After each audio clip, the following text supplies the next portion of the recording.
Բարև ձեզ, Օրագիր Նյուզի եթերում օրակարգն է, իմ հյուրն այսօր ԵՊՀ սոցիոլոգիայի ամբիոնի վարիչ պրոֆեսոր Արթուր Աթանեսյանն է։ Բարև ձեզ, պարոն Աթանեսյան, շնորհակալ եմ, որ այստեղ եք։ Պարոն Աթանեսյան, ուզում եմ սկսենք Կիրակի օրը մետրոյում տեղի ունեցած միջադեպից, գիտեք, Նիկոլ Փաշինյանը կորցրեց ինքնատիրապետումը եւ մանկահասակ երեխայի ներկայությամբ սկսեց բղավել Արցախից տեղահանված կնոջ վրա եւ ավելին արցախցիներին անգամ փախած անվանեց, իսկ հետո արդեն հանրային ճշմարան ներքո ստիպված եղավ ներողություն խնդրել։ Ըստ ձեզ ինչո՞վ Նիկոլ Փաշինյանը կորցրեց ինքնատիրապետումը եւ ինչն է պատճառը, որ վերջին շրջանում մենք նման միջադեպերի ավելի հաճախակի ենք ականատես լինում։ Ինձ թվում է, որ թե ինչու վարչապետը կորցրեց ինքնատիրապետումը, երևի հոգեբաններին ուղղված հարց է ավելի շուտ եւ այդ հարցը համոզված եմ հոգեբանների մեծ մասը արդեն իրենց համար մասնագիտական ոլորտում լուծել են, բայց ես չեմ կարծում որպես քաղաքագետ, ոչ հոգեբան, որ նա կորցրել է ինքնատիրապետումը, սա մեթոդ է էմոցիոնալ այսպիսի գունեղություն հաղորդել սեփական ասածին, որպեսզի այն ռեզոնանս ունենա եւ դառնա մեդիայի իվենտ կոչված, այսինքն մեդիա իրադարձություն դառնա, որի շուրջ կքննարկեն, կխոսեն։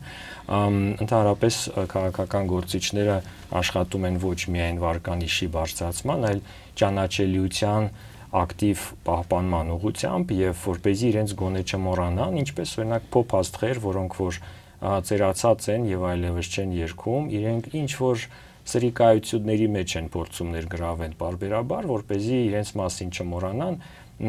սա մեթոդ է։ Ինչ վերաբերում է այդ աղջկան կնոջը եւ իր երեխային, ապա իհարկե շատ-շատերը անգամ կարելի է անգամ զուգահեռ տանել Աստվածամոր եւ Քրիստոսի եւ դրա հանդեպ ոտնձգությունների աստվածաշնչյան առասպելի միջև այն ինչ անում է իշխանությունը եկեղեցու հանդեպ այսօր շատ վիզուալ իմաստով, պատկերավոր իմաստով տեղի ունեցավ մետրոյում ինձ համար այդ մասին չի խոսվել, բայց ես այս տեխնոլոգիական կողմը կտեսնեի, այո, սա սիմվոլիկա է, եկեղեցին, Աստվածամայրը եւ որդին Քրիստոսը մի կողմից, մյուս կողմից վարչապետը, իշխանությունը եւ իրենց քաղաքականությունը ուղղված հայկականության դեմ, բայց ամեն դեպքում սա քաղաքականություն է եւ ոչ ավելին Եվ ես չի վերագրի սա անձնական պրոբլեմներին, որոնք ունեն մարդիկ, այդ թվում իշխանության մեջ գտնվող եւ այլն, ինքս նաեւ ունեմ շատ վաղուց այդ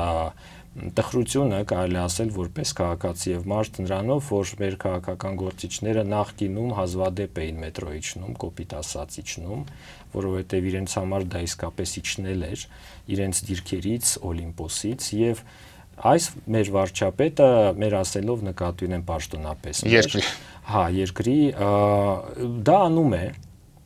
եւ այդ իմաստով նա պոպուլյար լինելով եւ նեգատիվ արձագանքներ ունենալով նա կառուցում է իր տևական ճանաչելիությունը, նա կառուցում է իր համար ագրեսիվ լինելու կարողություն եւ նա եւ իսկապես մեր բնակչության որոշակի հատված ուզում է որպեսզի պետության լիդերը ագրեսիվ լինի, այսինքն դեպքը ահավոր վատ է, սարսափելի եւ ես ասում եմ դա նույնն է ինչ որ սիմվոլիկ դաշտում ոտնձգություն իրականացնել Աստվածամոր եւ Քրիստոսի պատկերների վրա, իսկ արցախցիները այո իրենք իրենց խաչն են տանում, ցավոք սրտի եւ այս իշխանության մեղքով են տանում։ Միանշանակ եւ սխալ է վարչապետը ասելով, որ իրենք փախան, նաեւ այն պատճառով, որ Հայաստանն է կենտրոնը,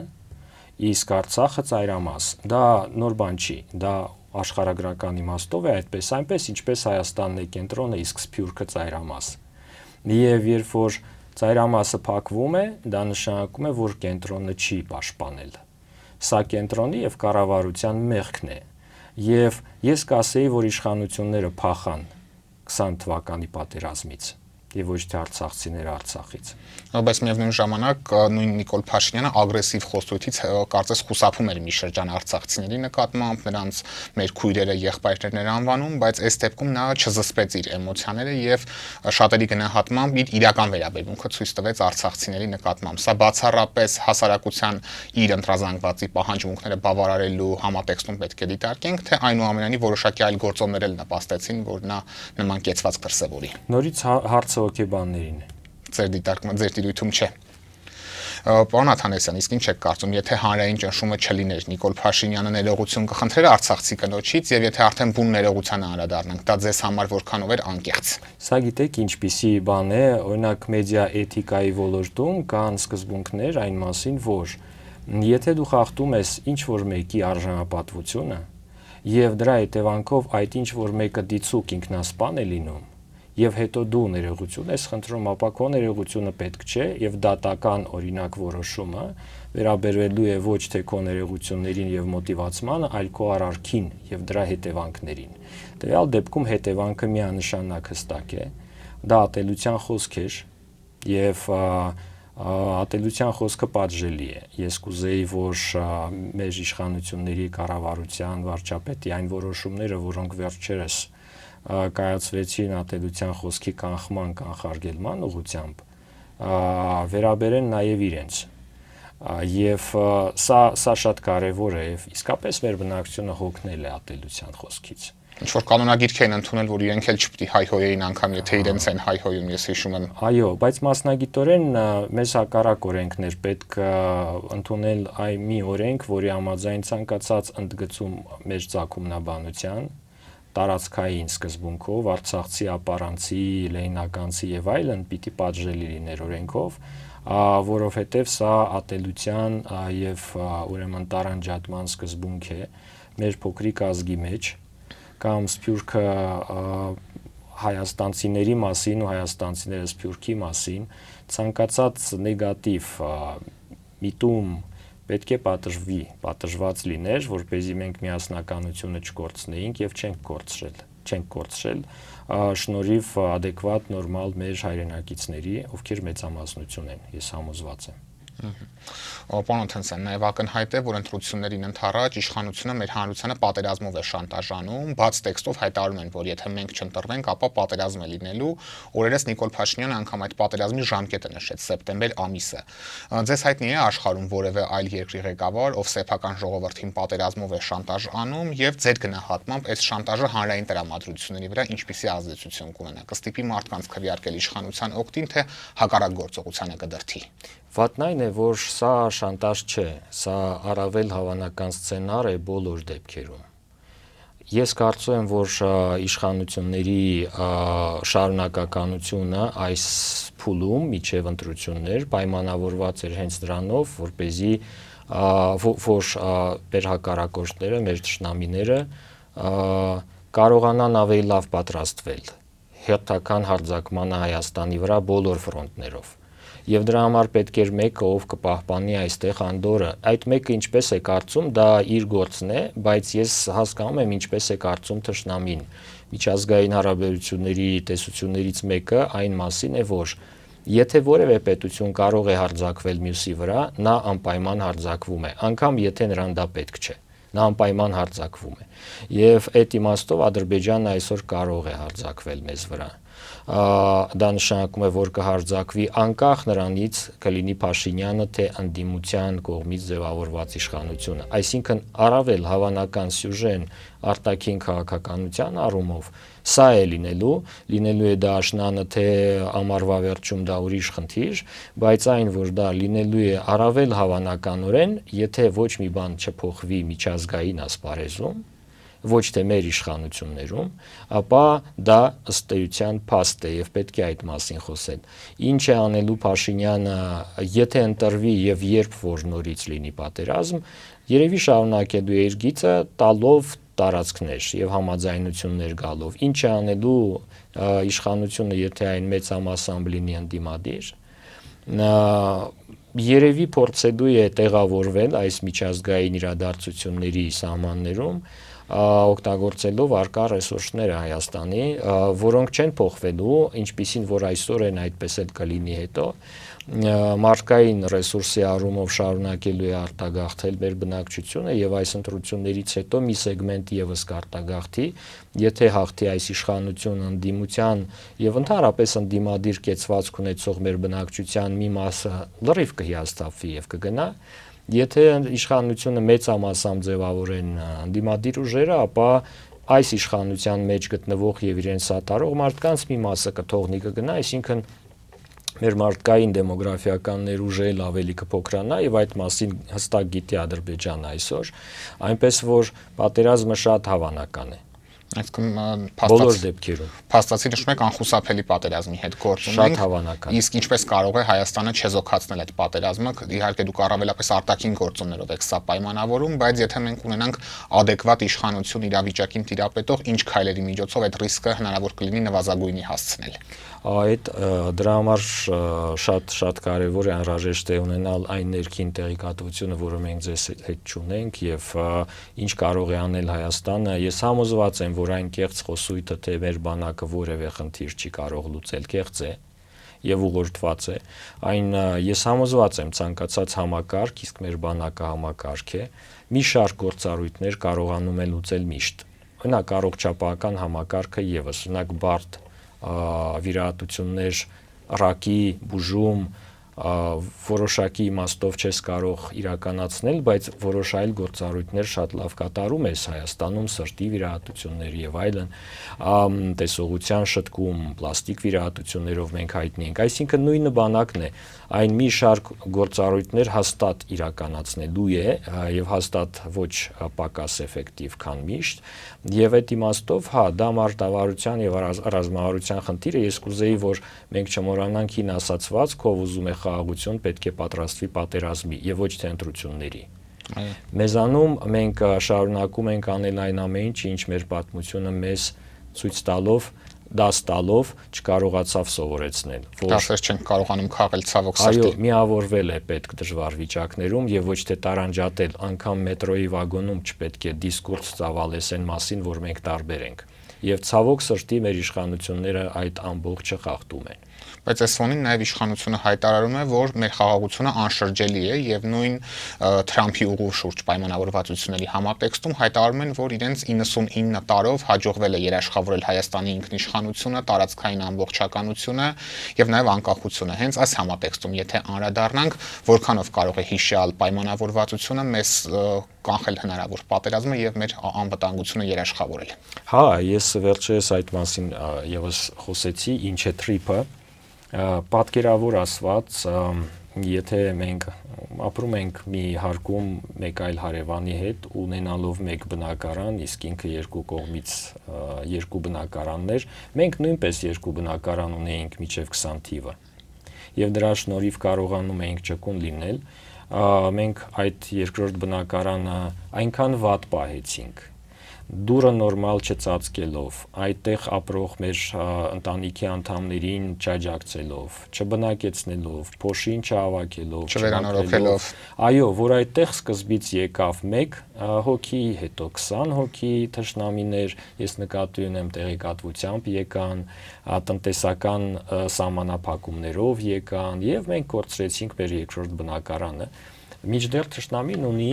2+ եւ ուզում է իր բնակարանների միջև դուր բացի մեր բնակարանի միջով։ Այո, եւ պատքանդելով, երկու պատքանդելով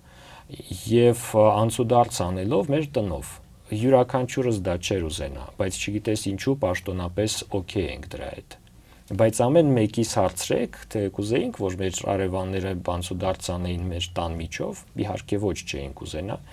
բայց սա է խնդիրը եւ ահա TRIP-ը ինչ է, TRIP-ն այն է, երբ որ մենք այդ անցուդարձը առաջարկում ենք վերահսկել մեկ այլ երրորդ հարևանին կամ համատիրությանը, որից բոլորս դժգոհ ենք միշտ բոլոր շենքերում, ես համոզված եմ, եւ որտեղ ոչինչ չի անում, բացի փող հավաքելուց։ Եվ ահա այսպիսին է Թրամփը եւ TRIP-ը։ Դա համատիրություն է, որը բացի փող հավաքելուց ոչ մի օգուտ չի տալիս որևէ մեկին։ Այդ մասին կարելի է հարցնել այն պետություններին եւ քաղաքացիներին, որտեղ գտնվում են ամերիկյան ռազմաբազաները։ Նրանք որևէ կերպ չպաշտպանեցին այդ պետության բնակիչներին, նրանք պաշտպանում են ԱՄՆ շահերը եւ դա նորմալ է։ Եվ հավաքված գումարի 74%-ն էլ Հայաստանում չի մնալու, ամենակարևորը, սա էլ պետք է փաստենք։ Հա, բայց այդտեղ նաև ոչ միայն գումարային խաղ է, այլ նաև որոշակի այլ խաղեր եւ ռազմավարական բնույթ ունեցող, ընդհանրապես այն ինչ տևում է 99 տարի, ունի ռազմավարական նպատակներ։ Սա ստրատեգիա է։ Բայց այս իմաստով պատկերացնենք, որ այս պատերը քանդվեցին մեր բնակարանին եւ այդտեղ անցուդարձ է տեղի ունենում, որը վերահսկում է համատիրությունը փող հավաքելով մեզնից եւ մյուս հարևանից, իսկ մյուս հարևանը գիշեր ցերեկ երբ ուզենա իր մեքենաներով, տրակտորներով, տանկերով, բեռներով, որոնք որ ստուգելի են միայն մասամբ կամ ստուգելի չեն։ Կոռուպցիայի ռիսկերով մենք գիտենք, որ Ադրբեջանը շատ կոռումպացված պետություն է եւ կաշառում է բոլորի եվրոպացիներին, ամերիկացիներին, նա նաեւ կկաշառի մեր այն չինովնիկներին, ովքեր աչք կպակեն այն արկղերի վրա, որոնք տեղափոխում են զենք Նախիջևանից Ադրբեջան եւ Ադրբեջան Նախիջևան եւ Թուրքիայից Ադրբեջան, որն էլ հետո մեր դեմ կօգտագործվի։ Իհարկե, եւ մենք սիրում ենք եւս ցավոք սրտի ենթարկվել կոռուպցիոն ռիսկերին, դա նորություն չի ցավոք սրտի։ Եվ ահա դա բարդակ է լինելու։ Մեր տանը, կոպիտ ասած, ես կվախենամ օրինակ երեխաներին թույլ տալ, որ այդ սենյակում գտնվեն, որտեղ որ լինելու է այդ անցուդարձը, սա նշանակում է, որ Սյունիքի մարզը դատարկվելու է։ Եվ եթե վերադառնանք ընտրություններին, եթե մենք այնուամենայնիվ ակնկալում ենք, որ ընտրություններով հնարավոր պետք է լինի իշխանափոխության հասնել, ապա մեր բնակչության մասնակցության ցուցանիշը պետք է մաքսիմալ բարձր լինի այդ ընտրական process-ին։ Այս ուղղությամբ ընդդիմադիր ուժերի կողմից դուք բավարար աշխատանք նկատում եք, անում են վերջիններս առավելագույնը, որպեսզի մարդկանց ընտրատեղամաս տանեն, թե այս մասով ամեն բան թողնված է ինքնահոսի։ Ես նորից կուզեի ասել, որ որպես քաղաքացի ես միշտ պաշտպանում եմ մեր իրականությունը եւ մեր պետությունը եւ օրինակարգ երկրում լինելով թույլ չեմ տալիս, որ որևէ մեկ քննադատի նաեւ իշխանություններին։ Սա սկզբունք է։ Եվ տվյալ դեպքում ես եւս կուզեի ասել, որ նա ով աշխատում է, նա կստանա, եւ եթե իշխանությունները էֆեկտիվ աշխատեն ու ձեռք բերեն նորից իշխանություն, նորից դիրքեր, ապա ամենայն հարգանքով պիտի վերաբերել այդ հաղթանակին։ Քաղաքական տեխնոլոգիաները մաքուր չեն եւ դրանց օգտագործումը չափելի է էֆեկտիվությամբ եւ ոչ թե մաքրությամբ, կեղտոտությամբ։ Եվ այո, իշխանությունները էֆեկտիվ են այսօր։ Լավ կամ վատ իմաստով դա պետք է դատեն իշխանամետ կամ ընդդիմադիր ուժերը նայածում համար։ Ինչ է անում ընդդիմությունը եւս ամենայն հարգանքով ընդդիմության բոլոր ներկայացուցիչների համար ուղղությամբ։ Եթե ինչ-որ աշխատանք կատարեն եւ ստանան որոշակի արդյունքներ, այո, իհարկե գովելի է։ Եթե ուղակի խոսելու են, ապա դա իմ կարծիքը չէ, մեր բնակչությունը հոգնել է խոսողներից եւ չի ուզում ոչ իշխանության կողմից պաթոս, պոպուլիզմ, ոչ ընդդիմության։ Ես նաև կուզեի, որ մեր ընդդիմությունը տարբերվեր իշխանություններից, եւ դա սահմանված է դասագրքերում ցանկացած ընդդիմությունը պետք է տարբերվի իշխանությունից։ Երբ որ ես լսում եմ, որ իշխանության խոսույթը, բառապաշարը, հայհոյախառն եւ ագրեսիվ կրկնում են մեր ընդդիմադիր այս կամ այն գործիչները այսօր, ես հասկանում եմ, որ իրենք չեն հասկանում, որ բնակչության այս կամ այն շերտը, որ զզված է ատելության խոսքից, իրենց չի աջակցելու։ Սա միամիտ մոտեցում է կրկնել եւ ադապտացվել հիմնական խաղի կանոններին։ Իշխանությունը խաղի կանոնները սահմանում, դա իր ֆունկցիան է։ Ընդդիմությունը այն պետք է հատի, փոխի եւ տարածի նորը, այդ թվում նոր մշակույթը եւ այսօր քաղաքական ընդդիմության մեջ այդպիսի նոր ձևաչափ առաջարկողները շատ չեն, շատ քիչ են։ Ոչ միայն այն պատճառով, որ միջ այս փուլը ունեցել են ավանդույթներ, քաղաքական մշակույթ, որոշակի գործելակերպ եւ իրենք դրանից չեն ուզում շեղվել, այլ նաեւ այն պատճառով, որ այո հարմարվել է հեշտ մոտեցում է եւ մասնավորապես որոշ նոր ընդդիմադիր ուժեր փորձում են հարմարվել իրենց գործելակերպով հին ավանդույթներին։ Սա միգուցե կարողանա փոխել որոշակի ընտրազանգված նրանից ինչ արդեն կա, բայց այն մարդիկ, ովքեր ընդհանրապես հետաքրված չեն այսօր քաղաքականության մեջ, ընդհանրապես զզված են եւ հոգնած, մոտավորապես 50%-ն է մեր բնակչության։ Ամենամեծ խումբը։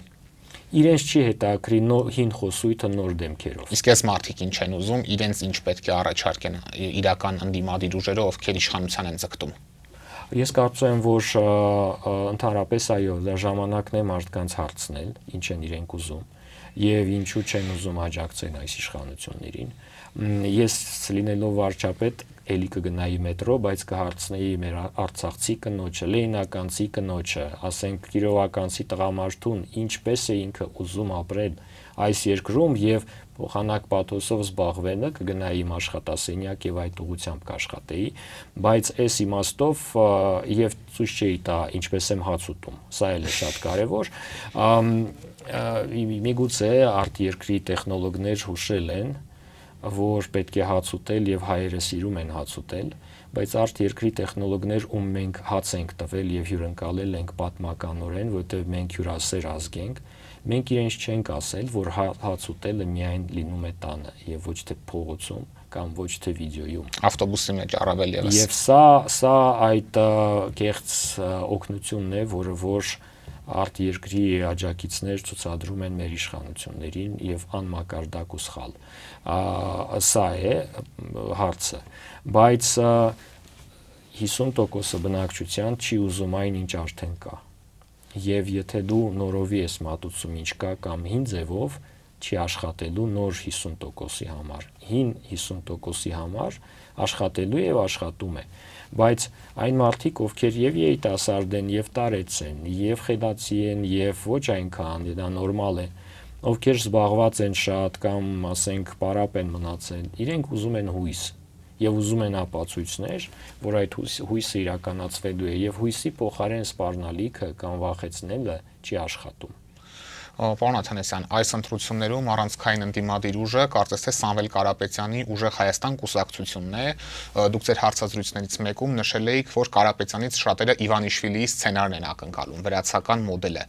Դատելով այս պահին տիրող իրավիճակից եւ նախորդիվ տեղի ունեցած զարգացումներից, այս պահի դրությամբ ինչպես է գնահատում Կարապետյանի շանսերը կհաջողվի նրան վրացական սցենարով իշխանության հասնել, հատկապես երբ տեսնում ենք, որ Նիկոլ Փաշինյանն էլ իր ձեռքերը ծալած նստած չի, իսկ նրան ցուցաբերվող արտաքին աջակցության մասին ուղղակի չխոսենք։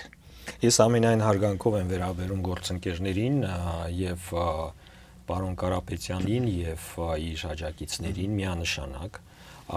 գոնե այն պատճառով, որ իրենք ի պաշտպանություն մեր եկեղեցու հանդես եկան եւ մտան քաղաքականություն, գոնե արտաքին կողմն է սա, process-ի սկիզբն է սա, եղել պաշտոնապես,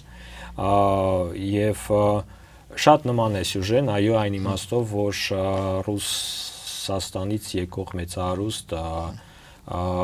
հայ փորձում է ներգրավել իր հայրենիքի ըստ էության քաղաքական կյանքում, նորից սա շատ նորմալ է։ Եվ մենք միշտ ուզում էինք, որ Սփյուռքը ներգրավի մեր պետության կառավարման ոլորտում եւ աջակցի եւ նաեւ աջակցություն ստանա։ Սա այն դեպքն է, երբ որ Սփյուռքից եկած մեր հայրենակիցը նաեւ ուզում է ստանալ աջակցություն, ոչ միայն տալ։ Եվ ժամանակն է ոչ միայն վերցնել, այլ նաեւ փոխադարձ աջակցել։ Սա այն մարդկանց դիրքորոշումն է, ովքեր հիմա աջակցում են եւ աջակցելու են Սամվել Կարապետյանի շարժմանը եւ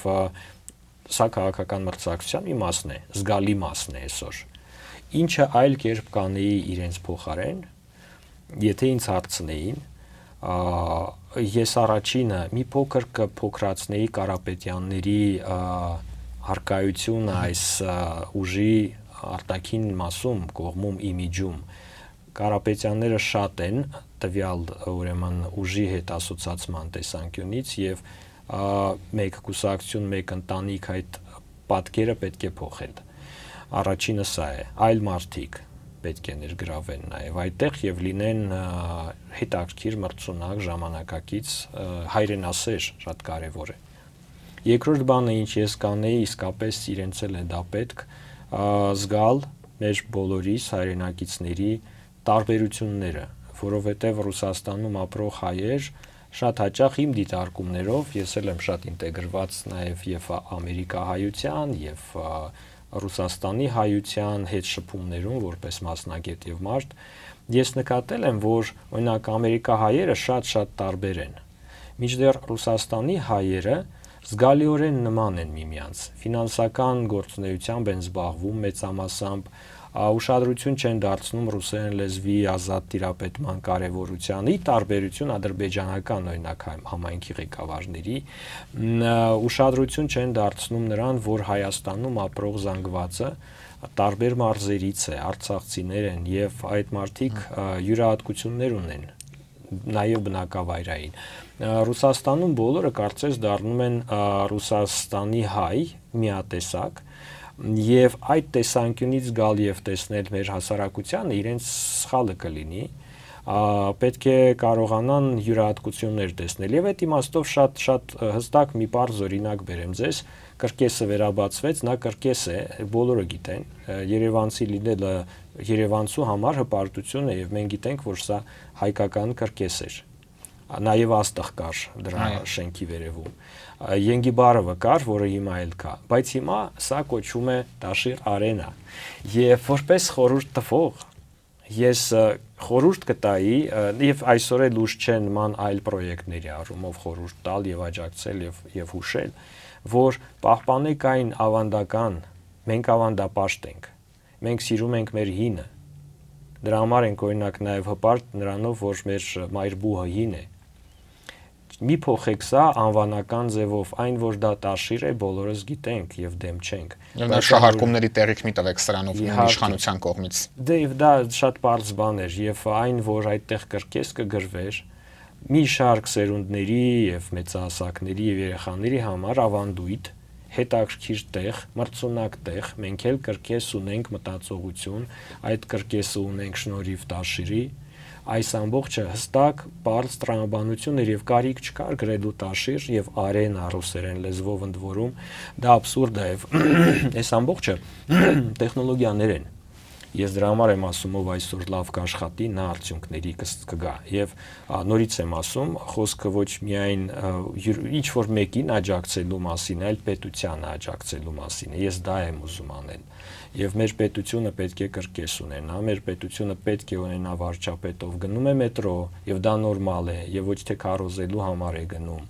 եւ որ նա խոսում է երեխայի եւ կնոջ հետ մետրոյում դա նորմալ է եւ ես այդպեսի Հայաստան եմ ուզում բայց ոչ որպեսզի այդ հրահրի կոնֆլիկտ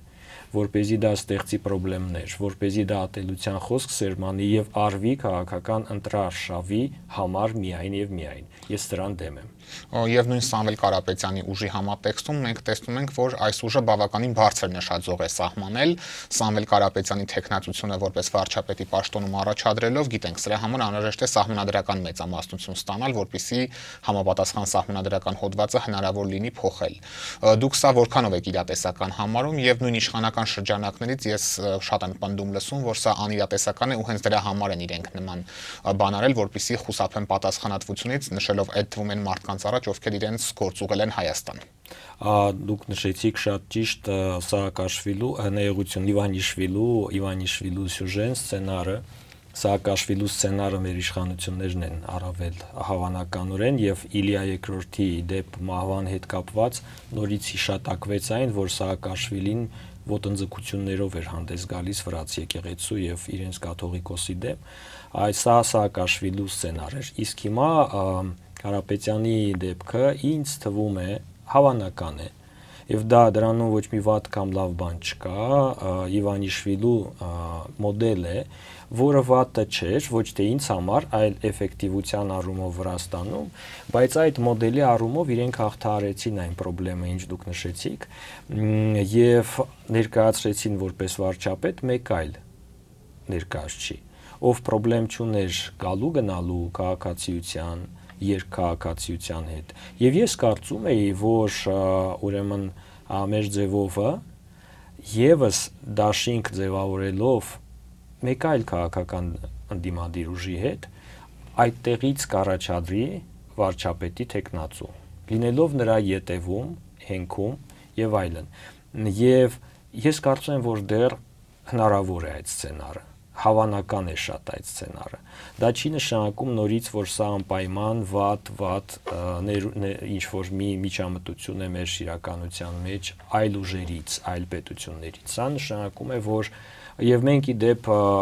անխուսափելիորեն այ ինչ անխուսափելի է մեզ համար դա իսկապես եւ Ռուսաստանի եւ Արևմուտքի հետ համազոր հարաբերություններն են սա անխուսափելի է մեզ համար տվյալ դեպքում այս բալանսը հավանական է շատ Իսկն տեխնացուի փոխելու պարագայում ճիշտ հասկացա Այո եւ սա ժամանակավոր ինչ որ տակտիկական քայլ է միջև իրենք բանակցություն կվարեն միգուցե սա իմ դիտարկումներն են եւ տրամաբանությունն է որպես մասնագետի եւ ընտրություններին ավելի մոտ փուլում երբ որ դաշինքներ են ձևավորվելու արդեն սկսվել է այդ փուլը իրենք կարող են ներկայացնել որպես վարչապետի տեխնացու լինելով այս ուժը, հիմնական տանող ուժը, լոկոմոտիվը,